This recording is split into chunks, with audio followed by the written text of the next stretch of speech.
하나님 아버지 감사합니다. 주의 말씀을 듣고자 저희가 수요 집회 가운데 모였습니다. 우리 마음의 기도와 우리 마음의 묵상이 주님께 연락되기를 원합니다. 감사드리며 예수 그리스도의 이름으로 기도드렸습니다. 아멘. 오늘 주님께서는 우리에게 구원이란 무엇일까, 참된 구원이란 무엇일까에 대한 굉장히 깊은 도전의 말씀을 주고 있습니다. 이 말씀을 통해서 구원의 의미를 새롭게 깨닫는 우리 모두가 되기를 예수 그리스도의 이름으로 축원합니다. 오늘 7장 1절의 말씀에 보면 여호와께서 노아에게 이르시되 너와 내 온 집은 방주로 들어가라 이렇게 말씀하십니다. 드디어 방주로 들어가라는 주님의 말씀이 임한 거죠.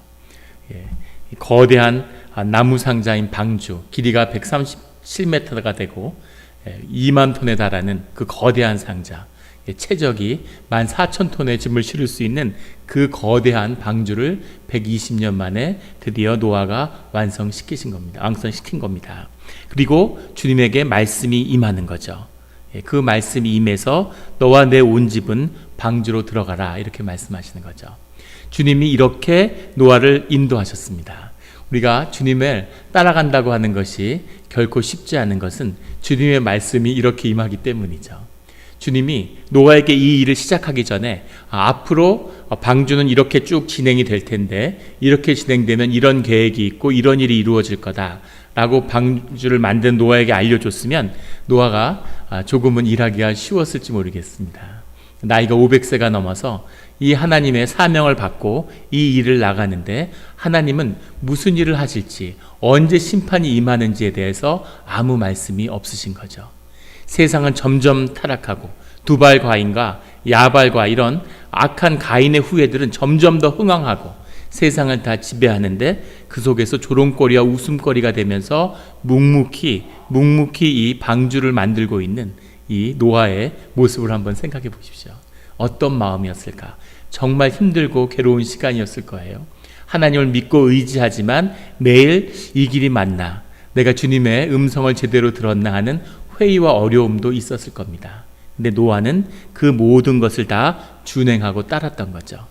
그 일이 이루어진 다음에 드디어 그 모든 것의 결론으로서 하나님의 말씀이 먼저 임하는 거죠.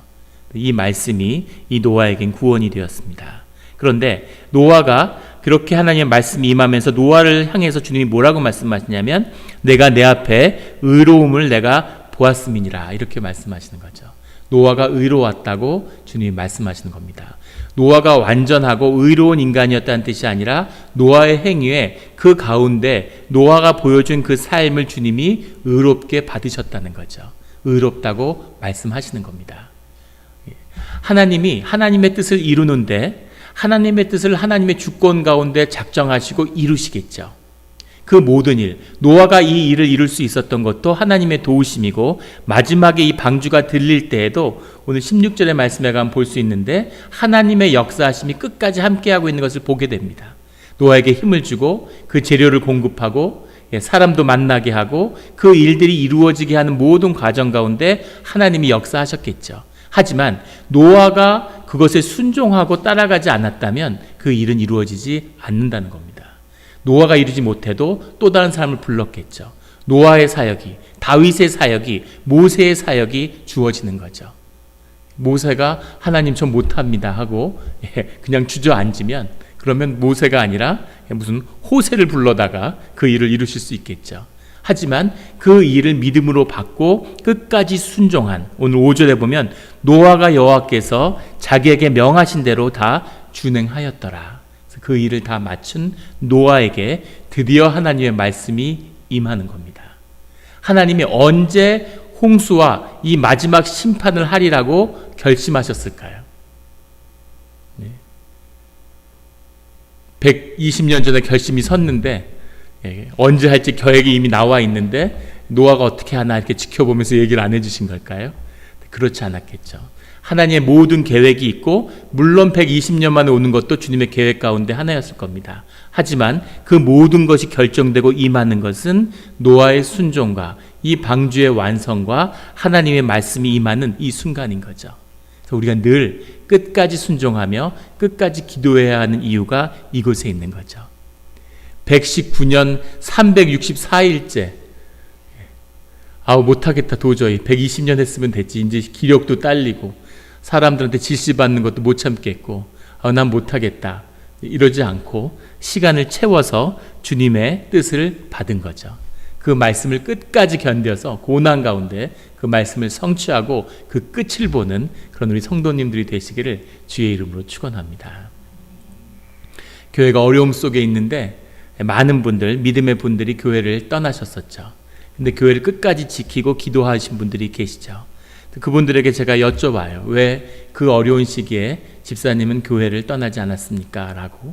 근데 어느 분이 그런 답을 하셨어요.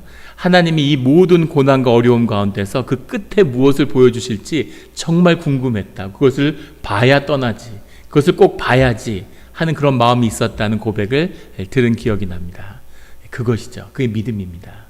그래서 아무리 어떤 것이 눈에 보이고 어떤 현상이 앞에 있을지라도 그 뒤에 실제하신 하나님이 무엇을 그걸 통해서 보여주실까, 그걸 볼 때까지 기다려야 되는 거죠. 그 기다림의 끝에서 이제 하나님이 방주의 역사를 시작하시는 겁니다. 2절에 너는 모든 정결한 짐승은 암수 7씩, 부정한 것은 암수 2씩을 내게로 데려오며. 그 전에 2개씩 데려오겠다고 하나님 말씀하셨는데 왜 갑자기 암수가 7씩으로 바뀌었을까? 하나님의 큰 뜻이 선포됐는데 이제 그 일을 실행하는 데 있어서 더 구체화된 하나님의 명령이 임하는 것이겠죠. 그래서 그 말씀이 임하고 그 일들이 이루어지는 겁니다. 4절에 지금부터 7일이면 내가 40주야를 땅에 비를 내려 내가 지은 모든 생물을 지면에서 쓸어버리리라. 하나님이 돌이킬 수 있는, 또 구원받을 수 있는 그 문을 열고 사람들을 초청했는데 그 일이 이루어지지 않은 거죠. 마지막 작정된 일주일이 남은 겁니다. 그 일주일 뒤에는 모든 것을 끝내겠다고 주님이 말씀하고 계시죠. 어떻게 이 심판을 120년을 끌면서 그 악하다, 도저히 이것은 돌이킬 수 없고 심판의 역사가 임할 수밖에 없다는 것을 하나님이 선포하신 뒤에 120년 동안 그 악이 심화되는 것을 방치하셨다가, 그런데 갑자기 일주일 뒤에 이제 심판을 이루겠다. 하나님은 왜 이렇게 역사하실까? 오래 참고 기다리시는 주님이신 거죠. 그리고 주님의 뜻이 확정되고 그 모든 것이 분명해진 다음에는 하나님이 그 일들을 속히 행하시는 거죠. 그래서 그 일이 행해지는 때가 이제 임했다는 겁니다. 7절에 노아는 아들들과 아내와 며느리들과 함께 홍수를 피하여 방주에 들어가고, 노아가 들어가는데 노아와 함께 아들들과 아내와 며느리들과 함께 홍수를 피하여 방주에 들어갔다고 성경은 기록하고 있죠. 이 말씀을 읽으면서 참 은혜가 되는 것은 베드로전서 3장 20절에 보면 이 들어간 사람이 8명이었다고 이렇게 성경은 증거하고 있습니다. 8명만이 사람 가운데 살아남은 거죠. 이 노아를 통한 완전한 새로운 창조, 이 이루어지고 나면 9장에 가면 노아의 계보, 톨레도트란 말이 또 나옵니다. 하나님의 새로운 창조와 구속의 역사가 새롭게 시작되는 역사가 이제 노아를 통해 이루어지는 거죠. 근데 이 8명이라는 것에서 보는 것처럼 노아뿐 아니라 그 자녀들도 그 당시에 타락한 세대에 따라서 남자들이 자기 뜻에 따라서 수많은 여자들을 취하는 그런 것을 따르지 않고 하나님이 주신 뜻 그대로 부부를 이루고 가족을 이뤄서 주님의 뜻에 순종했다는 거죠. 노아뿐 아니라 노아의 자녀들도 순종했다는 겁니다. 그런데 아들들과 아내와 며느리들은 노아야말로 하나님의 의롭다움을 받고 구원을 입는데 아들과 아내와 며느리들은 왜 구원을 받았을까? 이것이 보여주는 중요한 것은 하나님은 늘 가족을 부르고 가족을 구원하신다는 거죠. 가족, 부부가 구원의 한 단위입니다. 그래서 가족을 한 사람을 하나님이 불러내시는 건 그 사람을 구원하려는 뜻이 있지만 더 나아가서 그 가족을 구원하겠다고 하는 뜻 가운데 부르시는 거죠. 그리고 노아가 기도하고 노아가 그 뜻을 준행했기 때문에 노아의 아들들도 도왔고 며느리들 도왔을 수 있겠지만 그 일을 기록하지 않았어요. 느헤미야 때 성벽이 중건될 때는 아들이 10명 있는데 6째 아들만 와서 성벽 굽는 걸 도왔다고 성경이 기록합니다. 하나님이 그 일들, 구속의 역사를 기록하는데 노아의 중요한 사역 가운데 자녀들의 역할이 어떤 것이 했는지에 대해서 주목할 만한 기록을 주님이 허락하지 않으셨다는 거죠. 그럼에도 불구하고 그 많은 사람들이 다 진멸을 당하는데, 모든 생명이 진멸을 당하는 이 완전히 말세와 같은 마지막 심판의 때와 같은 이때에 왜 아들들과 아내와 며느리들이 함께 구원을 받았을까요? 노아의 아들이기 때문이죠. 노아의 아들의 며느리이기 때문입니다. 그것이 구원받은 이유예요. 이것이 하나님의 구원의 역사입니다. 중보자가 기도하는 가운데 그 생명수의 문을 열면 그 은혜를 공동체가 다 같이 누리는 거죠. 그것이 되지 않아서 공동체가 무너질 때는 죄진 자들을 하나님이 탓하는 것이 아니라 기도하는 자들, 리더들, 중보자들을 하나님이 징계하시는 거죠. 그 영적인 책임을 중보자가 쥐고 있는 거죠. 노아는 그 자리에 서 있기 때문에 노아로 인해서 그 가족이 다 구원받는 거예요. 그런 기도하는 자녀들과 가족들과 그 모든 것을 중보를 통해서 구원으로 이끄는 그런 우리 성도님들이 되시기를 예수 그리스도 이름으로 축원합니다. 하나님의 말씀을 끝까지 준행해서 그 하나님의 말씀을 받는 그런 우리 성도님들 모두가 되기를 예수 그리스도 이름으로 축원합니다. 그 일들이 노아를 통해서 이루어진 거죠. 우리 아이들이 대학을 가서 교회를 나오지 않는다고 걱정해요. 근데 걱정해야 될 것은 아이들이 교회를 나오지 않는 것이 아니라 그 교회를 나오지 않는 아이들을 부모가 기도로 지킬 수 있느냐 하는 겁니다. 보혈로 덮고 그 중보의 기도가 아이들을 지킬 수 있어야 되는 거죠. 그래야 신앙이고 그것이 기도입니다. 아이들은 부모의 하나님을 함께 했지만 자신의 삶의 길에서 자신의 하나님을 만나야 될 때가 오는 거죠. 부모를 떠나서 또 주님을 떠나서 광야로 나아갈 수 있습니다. 거기서 주님을, 자신의 하나님을 만나고 자신의 재단을 쌓을 때가 오죠. 그때까지는 부모가 기도로 자녀를 지켜야 되는 거죠. 또 그 자녀를 지키기 위해서 하나님이 그 기도의 때를 허락하시는 겁니다. 그 일들이 노아와 그 가족 가운데 이루어졌죠. 또 하나는 아들들과 아내와 며느리들도 노아에게 순종했다는 거죠. 그 부인은 얼마나 힘들었겠습니까? 나아만은 노아의 부인이 돼가지고 마을에서 얼굴이나 들고 다녔겠습니까? 사람들이 모이고 장 보러 가면 야, 너희 남편은 아직도 방주 만들고 있니? 뭐 이런 얘기 듣지 않았을까요? 남사스럽고. 며느리는 어땠을까요? 동창회 가면 야, 너희 시아버지가 노아라며? 이러면서 방주 만드는 그 미친 노인이 너희 시아버지야? 그러면 아니 사실 결혼할 때는 그때는 아직 안 만들었는데 뭐 이러면서 너희 남편 셋이 낳기 전부터 만들었다는데 뭐 이런 얘기도 듣고 이랬겠죠. 그런 어려움과 질시와 어려움 속에서도 노아를 떠나지 않고 노아와 옆에서 같이 가족으로 살아가고, 또 노아가 하나님의 말씀을 증거했을 때 거기에 순종하고 믿고 같이 방주로 들어간 거죠. 새로운 삶을 찾아서. 저는 그 며느리들도 그래도 훌륭하죠. 나는 시아버지하고는 같이 가지 못할 것 같아. 그냥 여기서 같이 있을래. 친정 식구들하고 같이 죽어야지. 이러지 않고 하나님의 뜻에 따라서 노아를 따라갔다는 거죠. 이 순종도 훌륭하고, 이 순종을 할 수 있었던 것은 이렇게 며느리와 아들들이 이런 생명이 걸린 절체절명의 순간에 아버지와 함께 할 수 있었던 것은 노아가 훌륭해서가 아니라 노아가 하나님과 함께 했기 때문이죠. 노아가 하나님께 순종하고 하나님의 권능이 노아와 함께하고 있기 때문에 그 자녀들이 노아에게 순종하고 노아의 말이 이 가족들과 함께할 수 있는 거죠. 이것이 영의 섭리입니다. 아버지가 하나님 앞에 무릎 꿇고 하나님과의 관계가 바로 서면 가족의 질서는 저절로 회복되죠. 이것이 영의 역사입니다. 아버지가 엉망인데 엄마가 아무리 무릎 꿇고 기도해도 그 질서가 회복되지 않아요. 남녀 차별이 아니라 하나님의 경륜이고 섭리인 거죠. 그것이 가족의 질서로 움직입니다. 그래서 와이프는 기도로 남편을 세워야 되는 거죠. 그 일들이 가정 가운데 이루어져야 되는데 노아는 아버지로서 섰다는 것을 이 한 말씀이 증거하고 있는 거죠. 그래서 이 가족이 이제 회복되는 겁니다. 9절에 가면 하나님이 노아에게 명하신 대로 암수 둘씩 노아에게 나와 방주로 들어갔으며, 도대체 그 배에다가 어떻게 동물들을 들였을까? 근데 이 말씀은 뭐라고 증거하냐면 암수 둘씩 노아에게 나와서 방주로 들어갔다는 거죠. 이렇게 쭉 동물들이 쌍쌍이 져서 방주를 이렇게 찾아와서 자기가 갈 곳에 가서 착착 들어앉는 거죠. 이 모든 일을 하나님이 하시는 거죠. 이 구원받을 새롭게 될 이 생명의 근원도 하나님이 결정하셨다는 겁니다. 하나님이 이루시는 일이죠. 어떻게 이 동물들이 이 배 안에 있을 수 있었을까? 그것이 말이 되느냐? 하나님이시기 때문에 할 수 있는 일인 거죠.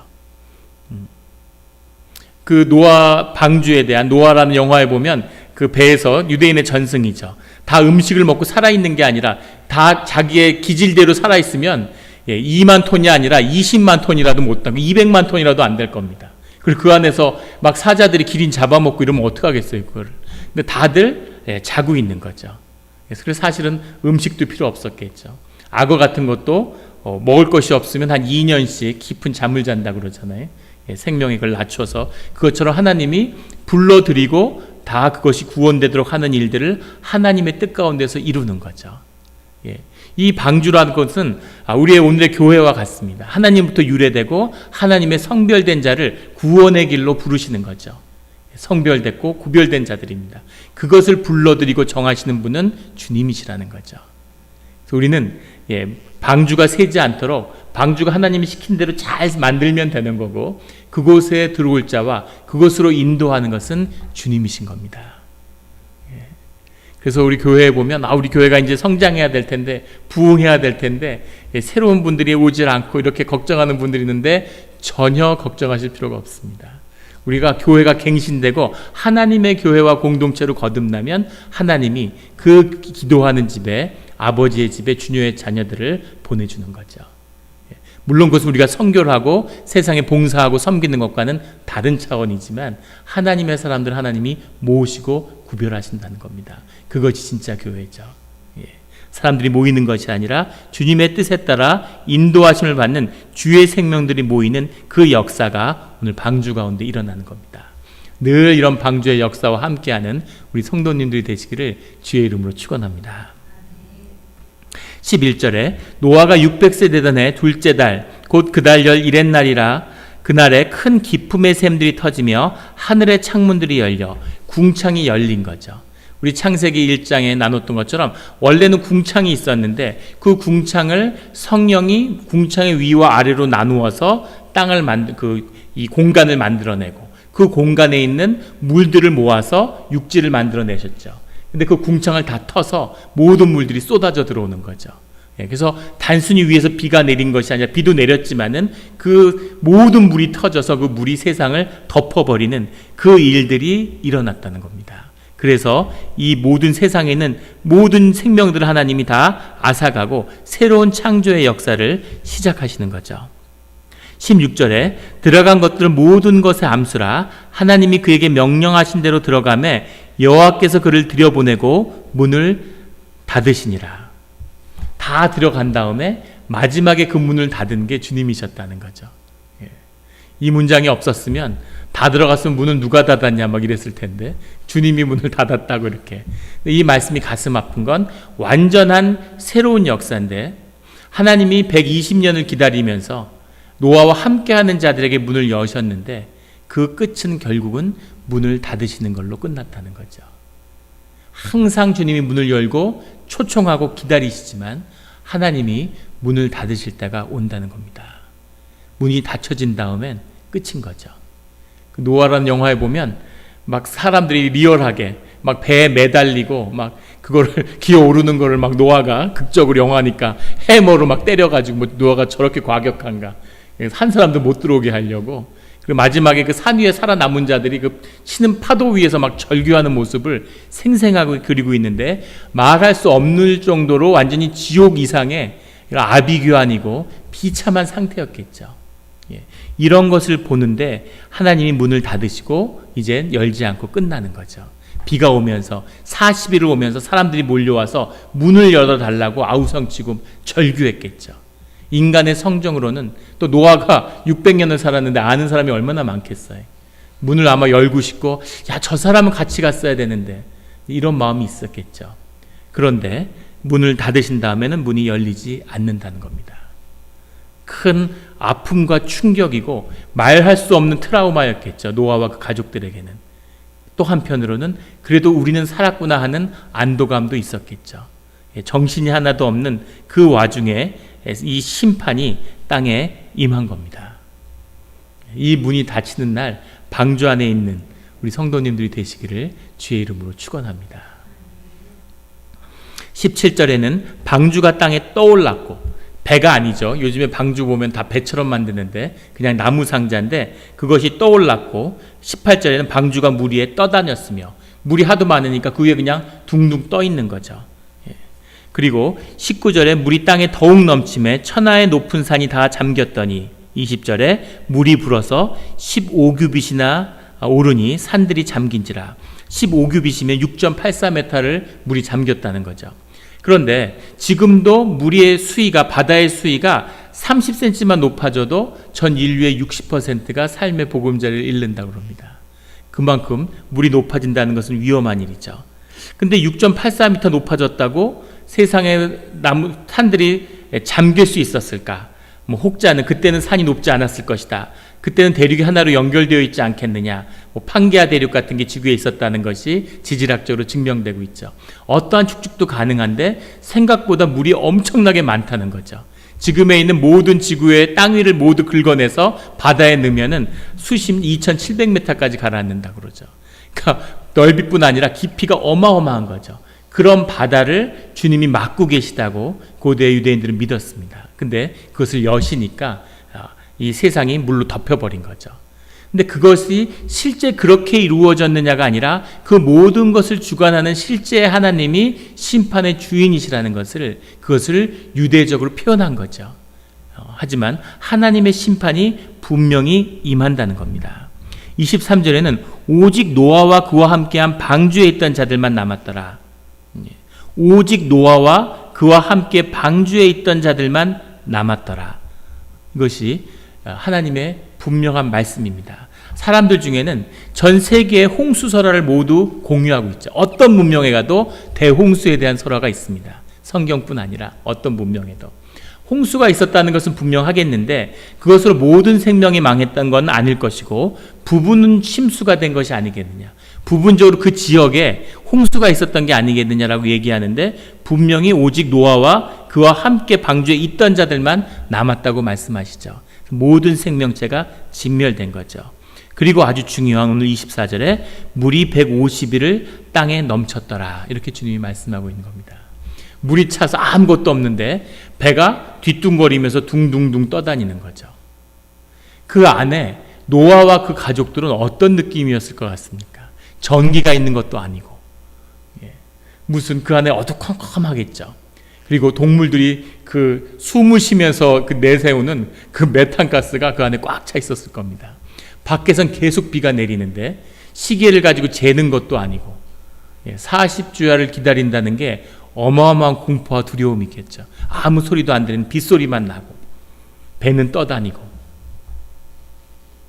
거기서 150일을 기다리는 거죠. 이미 다 죽었을 텐데 40일만 해도 충분할 텐데 일주일만 해도 다 죽었을 텐데 빨리 수습해 주시지 150일을 그 방주를 떠돌아다니면서 그 안에 공포에 떨고 죽음의 문제에 직면해서 죽음이 이런 거구나, 심판이 이런 거구나, 완전히 압도된 두려움 가운데 있는 노아와 그 가족들을 한번 생각해 보세요. 중요한 것은 주님은 왜 이런 시간을 허락하시는가 하는 거죠. 어차피 노아와 그의 씨들로 인해서 가족들로 인해서 새로운 구속의 역사를 시작하시겠다고 결정하셨는데 왜 150일이나 이런 어려운 시간을 주셨을까? 왜 앞에 120년이나 어려운 시간을 주셔서 배를 만든 일을 허락하셨는데 또다시 이런 어려운 일들을 주의 구원받은 백성에게 그 어두운 시간을 허락하느냐 하는 거죠. 그것이 초점입니다. 정말 신기한 건 새벽 기도에 오시는 분들은 느끼시겠지만 똑같은 주제를 오늘 새벽과 내일 새벽에 에스겔서도 다루고 있다는 거죠. 정말 이거는 너무너무 신기한 거예요. 이걸 듣고 신기하지 않은 분은 설교를 제대로 안 들으시는 겁니다. 항상 이게 딱딱 어떤 그걸 다뤄도 똑같은 주제가 맞닿죠. 에스겔서에서는 하나님이 예루살렘이 회복되기 위해서 예루살렘과 이스라엘 족속에게 있어야 할 일들을 쭉 말씀하세요. 그 모든 것이 이루어진 다음에 예루살렘이 회복된다고 말씀하시죠. 그리고 축복의 말씀을 선포하고 이제 바벨론에 있는 사람들이 돌아갈 거라는 구속의 말씀을 선포하셨죠. 그러고 나서 다시 마곡의 땅에 있는 곡을 세워서 모든 악한 세력을 끌어들여서 동서남북에서 예루살렘을 포기하고 어려운 시간을 주는 겁니다. 이왕에 구원하시기로 하고 이제 좋은 시간을 주셨는데 바로 축복을 하시고 인생이 지금 쑥대밭이 돼서 아무것도 없는데 급하게 수습을 하셔도 일이 될까 말까인데, 이것이 하나님의 역사로 회복되는 삶의 어려움이죠. 하나님이 삶을 완전히 부셔버리고 쑥대밭을 만들어서 죽는 줄 알았어. 그런데 이 이민의 땅에서 고생 끝에 하나님을 만나서 하나님이 누구신지를 알고 왜 이런 고난을 겪었나를 깨달았어요.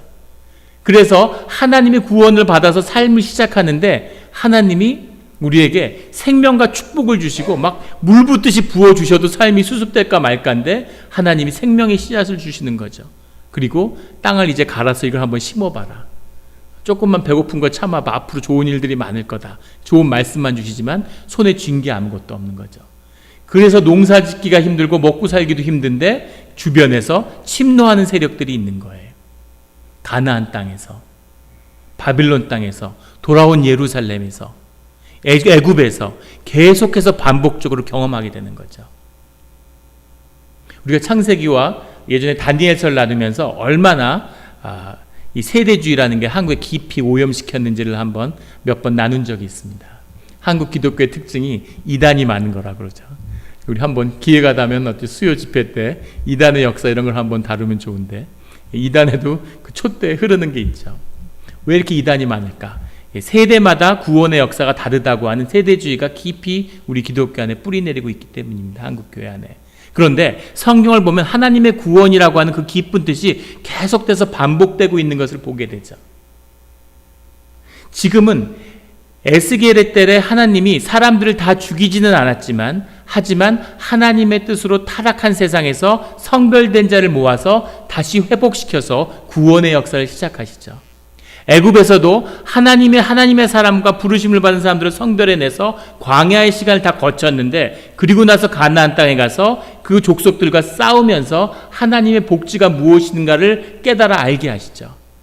하나님이 그런 역사들을 계속 새롭게 하고 구속하고, 그것이 계속 똑같은 패턴으로 교회에서 계속되고 있어요. 하나님의 구속의 역사 가운데서 하나님이 뭘 하시려는 것인가 하는 거죠.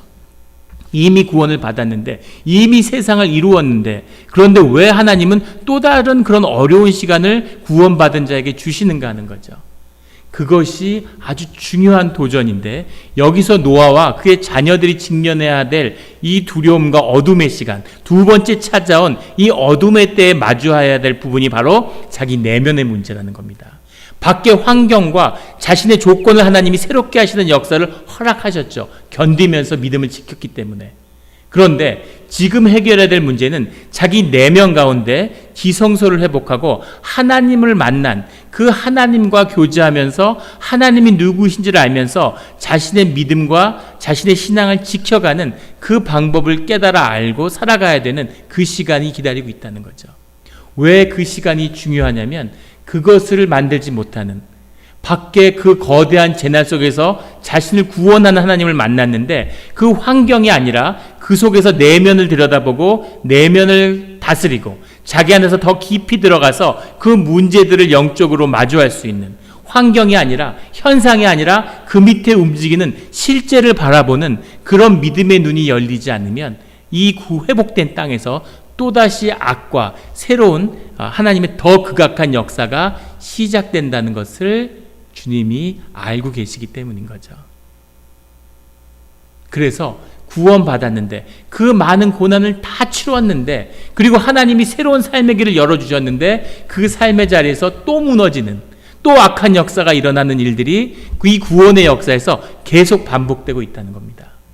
세상의 사람들 다 죽이면서까지 노아의 족보를 새로 세웠는데, 그의 아들 야벳에서 메색이 나오고, 마곡이 나오고 메색이 나오고, 또 누가 나왔죠?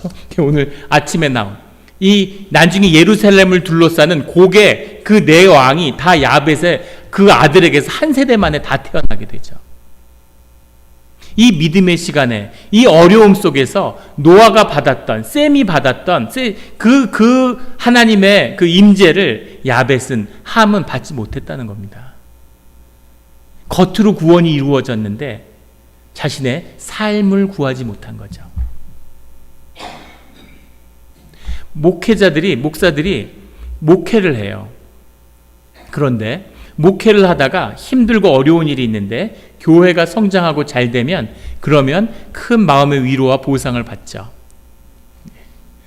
총회를 가고 노회를 가고 총회를 가면, 저희 같이 이렇게 작은 교회에서 온 목사들은 어디 눈길 한번 받을 수가 없고, 오나 안 왔으나 아무 관심이 없습니다. 그런데 하나님의 사역을 하고 하나님의 일을 하게 됐다는 이 감사함과 감격이 있죠. 이 은혜가 큰데, 그런데 그런 총회 같은 데 가면 마치 무슨 교회가 좀 크고 헌금을 많이 내고 상회비를 많이 내면 영웅 같은 대접을 받죠. 사람들이 뭐든지 좋게 얘기해. 막말을 하면 담대한 믿음을 가졌다고 그러고, 설교를 못하면 저분은 기도하는 분이라고 그러고, 그 말씀대로 사는 분이라고 그러고, 뭐든지 성공하면 다 좋게 얘기하잖아요. 그런데 교회가 현찮아, 교인들 얼마 안 돼, 이런 뭐든지 나쁘게 얘기해. 말씀이 좋으면 기도를 안 한다 그러고, 리더십이 안 좋다 그러고, 하여간 뭐든지 문제가 있는 것처럼 다 얘기하는 거죠. 그런 데서 사람들이 교회의 마음을 빼앗기는 거죠. 교회가 소중하고 교회 사역이 중요할 수 있습니다. 하지만 교회가 아무리 잘 되고 아무리 커져도 그 일은 결국 주님이 하시는 거죠. 주님의 쓰임을 받았다는 건 좋은 거예요.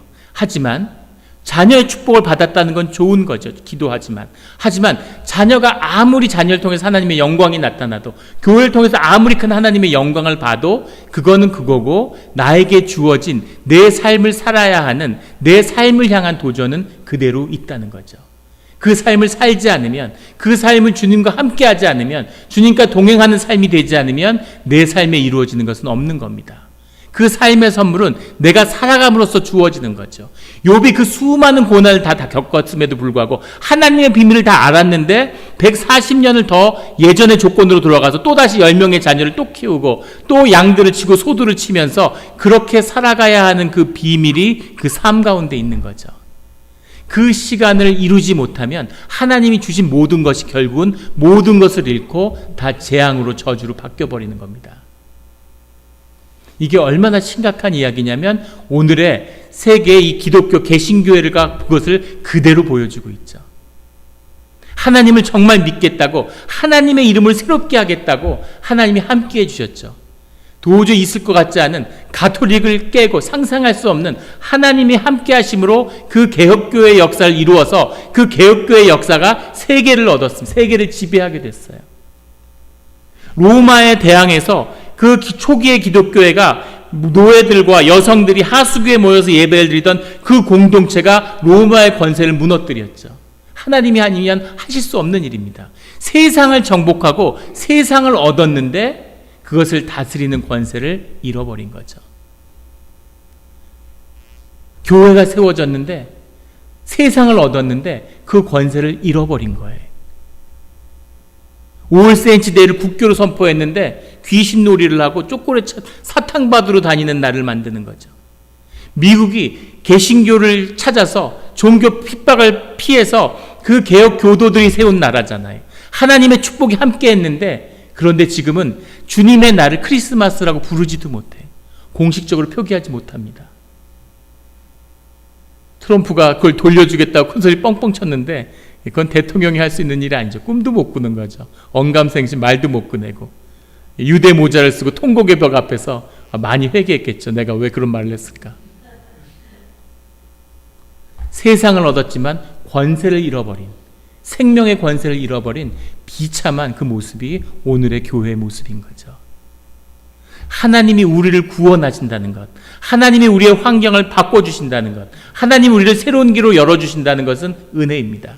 큰 은혜고 성별이고 오직 주님이 하시는 일이죠. 그러나 구원받은 그 삶 가운데 새로운 삶, 내 삶의 새로운 차원이 임해서 그 삶을 살 수 있느냐 없느냐는 것은 그 앞에 주어진 우리의 새로운 도전인 거죠.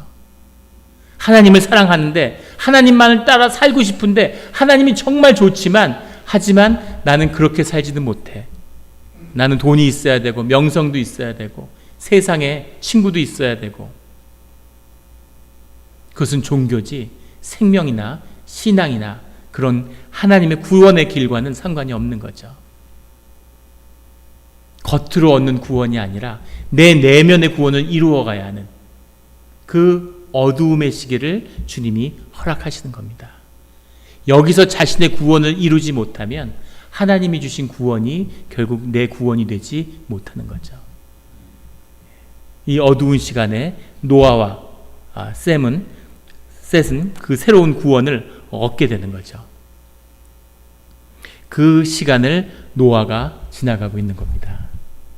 이 이야기가 주는, 이 이야기의 원형이 계속 성경성에서 역사의 주인공이 바뀌지만 반복되고 있죠. 이것을 지키는 자들에게는 하나님이 큰 축복이 계속되는 겁니다. 그걸 잃어버리면 하나님이 구원의 역사를, 하나님의 구속의 역사를 또다시 남은 자들을 통해서 새롭게 시작하시는 거죠.